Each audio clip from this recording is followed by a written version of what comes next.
Good morning everybody, and welcome back to another money making video. Now something that I haven't made in a long time is a low level money making guide. Viable money makers in general change a lot, but especially on the lower end, as there are a lot of people trying to do them and viable methods change all the time. So I thought it was about time to make an updated 2020 guide to low level money making. Now everyone defines low level a bit differently, but I consider it to be only about 5 to 10 hours in the skill that you are training. So a low-level Fletching method might be level 50, a low-level runecraft method might be level 30. I'm also going to be prioritizing methods that give experience because a lot of low-level moneymakers don't give any, and I think in general it's more beneficial for your account to have a method that also trains it, rather than a method that could make you a bit of money, but it's going to keep your account being level 3 with no skills trained. Anyway guys, if you find these videos useful, I would always appreciate it if you leave the video a like. Always helps out with the YouTube algorithm. Thank you so much. And let's get started. By far one of my favorite introductory money-making methods right now, and surprisingly it's actually a runecrafting method. Now in general, when people think runecrafting, they think higher levels, double nature runes, astral runes, whatever.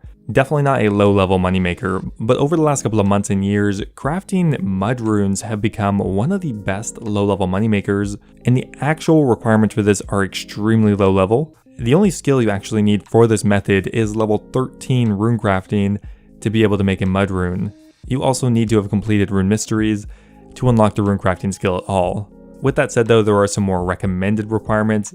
For example, the rune pouches for runecrafting. At level 25 you'll have access to both the medium pouch and the small pouch, and at level 50 you get access to the large pouch, which will increase your XP and GP per hour by a fairly significant amount, although not required.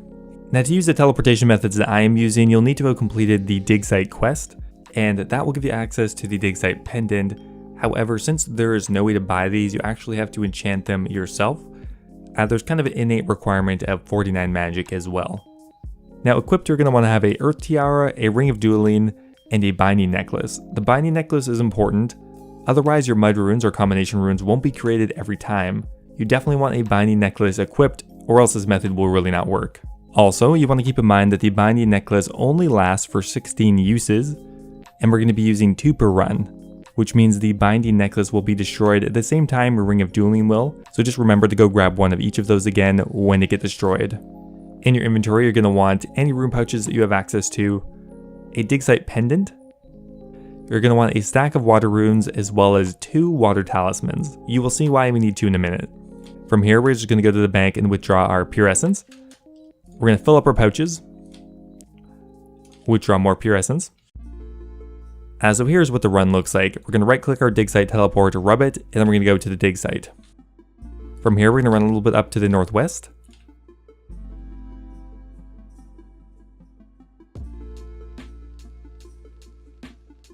We're going to open the gate, run a little bit more west, and go into the earth altar.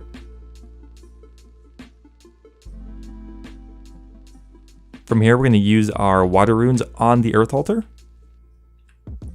Empty our pouches by holding shift click and empty if you have rune light. And then we're going to use the water runes on the earth altar once again to complete our run. So we can see that 39 mud runes is actually worth over 10,000 GP, and you can do quite a few runs per hour. Now from here, we're just going to teleport back to Castle Wars and repeat. Now if you're a brand new account, I would highly recommend just doing this, even if you don't have the other recommended stats. At lower ends, you can get about 20k runecrafting experience per hour, and at higher ends, you can get up to 30k, which really isn't bad for the level anyway. Now, if you don't use any pouches, you'll most likely make around 500k per hour, but once you have access to some of the pouches, you can make upwards of 800k per hour, while also training runecrafting at a very low level, which makes us one of the best entry-level moneymakers, and an excellent way to start training runecrafting. Now we just learned an amazing early game moneymaker for runecrafting. If you did this all the way to 99 runecrafting, you'd actually earn 350 mil. Kind of crazy, but it will take you 430 hours, which is a pretty long haul. But in the meantime, you can do what I'm doing and take a class on Skillshare, which is the sponsor of today's video. Simply put, Skillshare is an online community that helps you develop new skills. They offer a wide variety of classes on a bunch of different topics, including film, business. They have a class on being a YouTuber, drawing, knitting, I mean, whatever you're into. Maybe I should take the knitting class because I have like no socks left. Now this week on my main account, I was slowly training to 82 thieving, but at the same time, I also took a class on Skillshare. The class I took was taught by Justin Bridges, and he was talking a lot about investing, leveraging debt, credit cards, emergency funds, the rent versus buy decision. A lot of really useful information that unfortunately is criminally undertaught in public schools, yet is just so important. I'm also working my way through a DJing course.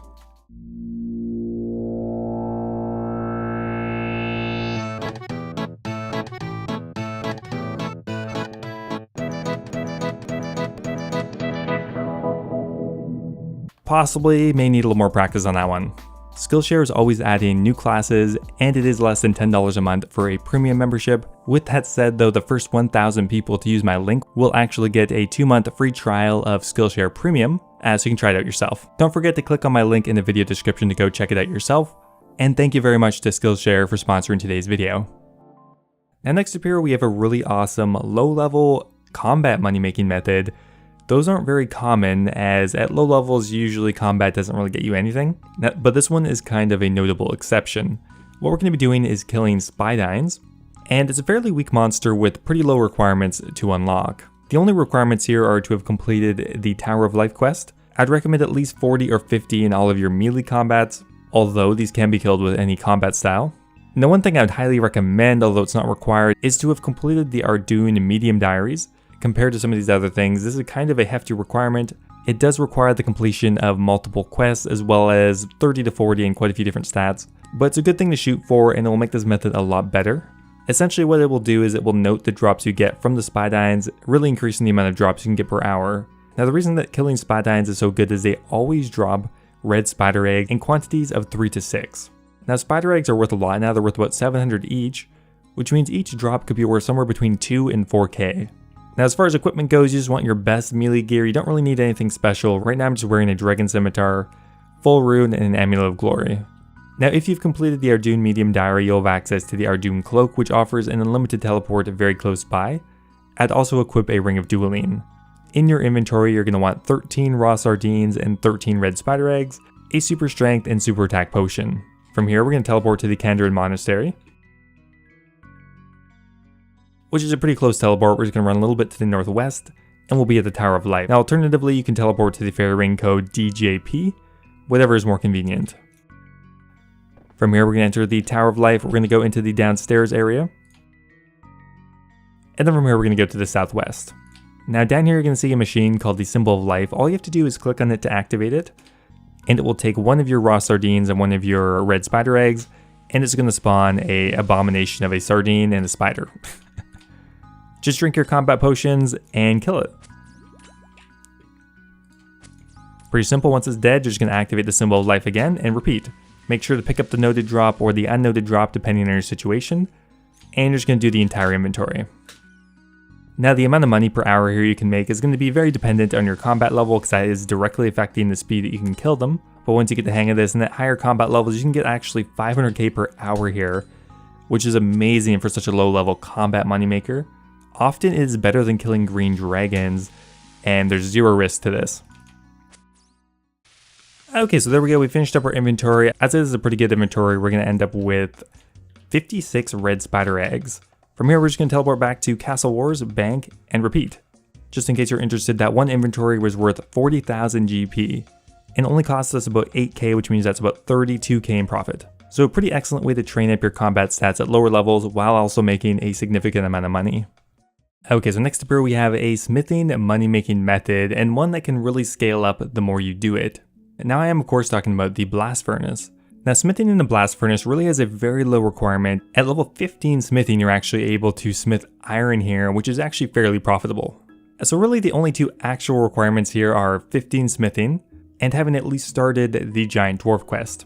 Now for recommended items, weight reducing clothing is extremely helpful. If you don't have access to graceful, it's not the end of the world. Just make sure you are drinking stamina potions, and you can grab the boots of lightness for free. Now using the blast furnace does cost money. However, at level 60 smithing, it's going to get a lot cheaper. So if you could hold out till then, that would be recommended, but not required by any means. Now once you level up your smithing past 15, at level 30 you can smith steel, at level 50 you can smith mithril, 70 for adamant, and 85 for runite. and these are very profitable even without access to the coal bag. With that said though, I'd highly recommend you get the coal bag as soon as possible. It is a pretty long grind to get it. It'll take you around 20 hours to get it through motherlode mining, but in most cases here, it will double your profit per hour. Now with that said though, at level 15 smithing, you'll just have access to iron, so I'll just show you how it's done. So very simple, all you need to do is withdraw a bucket of water and a full inventory of iron. From here, we're just gonna run up to the blast furnace, drop our iron in here, run back down here to the dispenser, and then once you get the experience drop, we're gonna use the bucket of water on here. That will cool it down, and then you can take the bars, and then you're done. You're just gonna repeat that over and over again. Now one big quality of life item you can get are the ice gloves, but that will require you to have 50 mining. So it really depends on your stats at the time. Now smelting iron ore efficiently will net you around 200 to 250k an hour at GP in profit, as well as about 75k an hour in smithing, which means it will only take you around 4 hours to get to level 60 smithing, and at that point the cost of this goes down quite a bit. This is an excellent method for lower level accounts to start working on, because it's a really good smithing training method, which means you're going to get to higher smithing levels very quickly, which unlock even better money makers. Smithing even steel bars with a coal bag is about 650k an hour GP. Adamant is around 900k per hour, and runite currently is 1.2 mil per hour in profit. So definitely a good path to take if you want to make money and level up smithing. Okay, so next up here we have a really good thieving money making method, one that can be done at an extremely low level. And that is going to be stealing goblin cave wire in Dorgish Khan. Using this method you can make somewhere between 400 and 500k an hour, as well as train thieving. Now there's only 2 requirements for this method. You need access to Dorgish Khan, which means you need to complete Death to the Dorgishan and the Lost Tribe, as well as you'll need 44 thieving to steal from the machine. With that said though, I'd also recommend having maybe at least 20 to 30 hit points, because there is a chance of failing, which means you will take 5 damage. Now to counteract that, I would bring some jugs of wine, a very cost effective and cheap healing item. Now a really easy way to get to Dorgish Khan is to go into the lumberage basement, making sure you have a candle with you. Talk to the cave goblin and go to the Dorgish Khan mines. From there go south and you'll be in the main Dorgish Khan area. Now here's a run from the bank. So from the bank we're going to run south all the way down to the southwest corner.